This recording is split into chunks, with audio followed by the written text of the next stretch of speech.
दोस्तों, आज हम आपको एक ऐसी कहानी सुनाएंगे जो सिर्फ वाक़या नहीं, एक नसीहत है।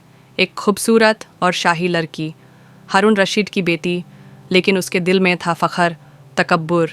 लेकिन फिर एक बुज़ुर्ग आए जिनके सिर्फ लफ्ज़ों ने उसका सब कुछ बदल दिया। वो बुज़ुर्ग थे हज़रत हसन बसरी रहमतुल्लाह अलैह। हारून रशीद की एक बेटी थी, जवान, हुस्न में बेमिसाल, इल्म में भी सब आगे, लेकिन उसमें था गुरूर। वो सोचती थी, मैं सबसे अलग हूँ, मेरे जैसे कोई नहीं। एक दिन उसने अपनी माँ से कहा, मुझे कोई ऐसा शख्स मिलाओ जो मेरे मुकाबले में हो।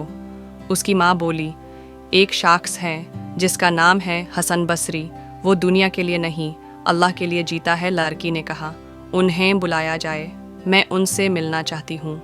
हसन बसरी रहमतुल्लाह अलैह को दावत भेजी गई। वो आए, सड़गी में, तकवा में, रूहानी नूर के साथ। जैसे ही लड़की ने उन्हें देखा, उसके चेहरे पे थोड़ा इस्तेहज़ा था।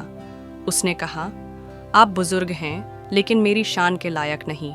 हज़रत हसन बसरी ने सिर्फ एक जुमला कहा, तेरे जिस्म का हुस्न तो खक बन जाएगा, लेकिन तू अपने अल्लाह को पहचान ले, यही असली हुस्न है। फिर कहा, तेरा तकब्बुर तुझे ज़िल्लत में गिरा देगा, लेकिन अगर तू अल्लाह के लिए झुक गई तो तुझे इज़्ज़त मिल जाएगी। वो लड़की रो पड़ी, उसका गुरूर टूट गया। उसने कहा, आज मुझे असली हुस्न समझ आया और असली इज़्ज़त भी। यह वाक़या हमें ये सबक देता है दोस्तों, तकब्बुर अल्लाह को पसंद नहीं, और वो दिल जिसमें अल्लाह का डर हो, वो ही असल में रोशन होता है।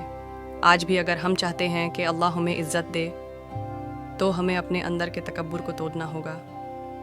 अगर आपको ये वाक़या पसंद आया हो तो लाइक करें, शेयर करें और सब्सक्राइब करना ना भूलें, ताकि और भी रूहानी कहानियाँ आप तक पहुँचती रहें।